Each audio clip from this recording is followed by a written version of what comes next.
Dari Dewan Convocation Al-Bukhari International University dibawakan Forum Perdana Ehwal Islam.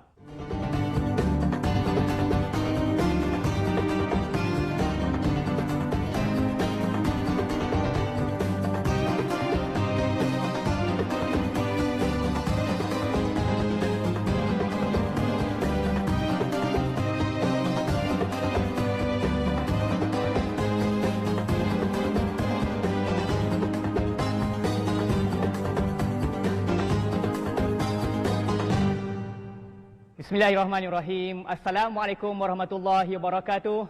Alhamdulillah, syukur ya kepada Allah Subhanahu Wa Taala kerana pada ketika ini kita masih lagi terus diberikan ruang dan juga peluang untuk menumpang seketika di bumi milik Allah Subhanahu Wa Taala ini dan terus diberikan nikmat yang tiada tara nilainya, iaitu nikmat Islam dan juga nikmat iman. Juga alhamdulillah kita masih lagi dianugerahkan kesihatan tubuh badan yang baik untuk mengikuti satu-satunya bicara wara terbaik di pentas penyiaran negara Malaysia, Forum Perdana Ehwal Islam yang bersiaran dari Dewan Convocation Al-Bukhari International University Al-Usta, Kedah Darul Aman. Baiklah, pada malam ini Forum Perdana Ehwal Islam dianjurkan oleh Bank Muamalat Malaysia Berhad, Yayasan Al-Bukhari International University dengan kerjasama JAKIM dan juga RTM. Malam ini satu lagi topik yang akan kita bincangkan tuan-tuan dan puan yang cukup penting dalam kehidupan kita ya, yang sering diperbahaskan, yang sering berlaku, yang sering menghantui ya masyarakat umat Islam khususnya di negara kita. Untuk membincangkan tajuk pada malam ini pastinya dua orang ahli panel yang telah pun didatangkan khas. Kita berkenalan dahulu dengan kedua orang ahli panel kita. Di sebelah kiri saya yang berbahagia Ustaz Syekh Ahmad Faisal bin Umar, Pegawai Agama Daerah Kubang Pasu. Apa khabar Ustaz? Alhamdulillah. Alhamdulillah. Baik seadanya. Dan seterusnya panel yang kedua yang berbahagia Ustazah Nur Hafizah binti Musa, pensyarah UTM Kampus Antarabangsa Kuala Lumpur. Apa khabar Ustazah? Alhamdulillah. Alhamdulillah. Berapa kali dah mai Al-Ustaz Ustazah? Banyak kali dah. Banyak kali dah. Baik tuan-tuan dan puan-puan, inilah kedua ahli panel yang akan bersama-sama kita pada malam ini. Tetapi sebelum kita bincang apakah tajuk yang akan kita kupas pada malam ini, mulai kiranya kita saksikan paparan sekilas yang telah disajikan. Silakan.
Baiklah, itu tadi saudara penonton. Paparan sekilas yang telah kita saksikan sebentar tadi. Inilah realiti yang berlaku dalam masyarakat kita.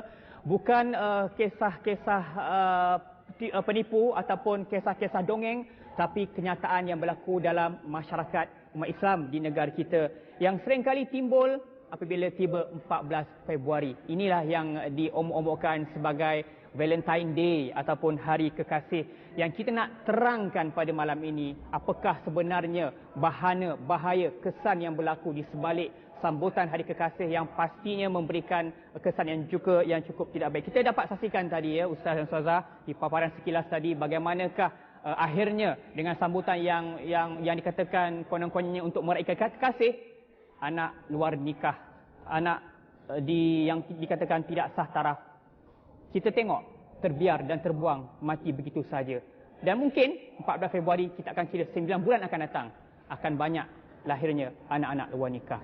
Jadi kita nak pergi perbincangan pada malam ini. Kita nak lihat Ustazah ya. maqasid syar'iyah jelas melihatkan kepada kita betapa pentingnya 5 asas utama yang patut dijaga, yang wajib dipelihara, iaitu kita patut melihara agama, nyawa, akal, keturunan yang nasab dan juga harta. Kita melihat tadi bagaimanakah bayi luar nikah yang mati begitu saja, pastinya itu bukannya dilahirkan dalam keadaan nikah yang syar'i.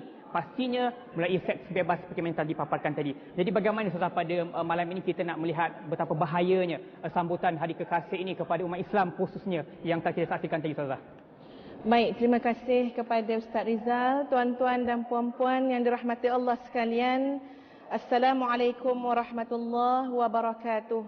Alhamdulillah wassalatu wassalamu ala Rasulillah wa ala alihi wa sahbihi wa mawalah.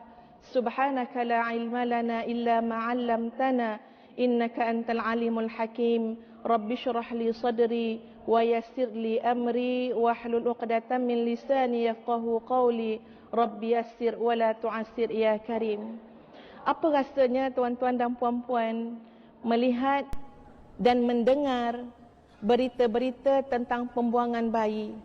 Yang pastilah ini bermula dengan satu dosa yang lain sebelum itu, yang disebut sebagai wala taqrabuz zina, jangan kamu dekati zina.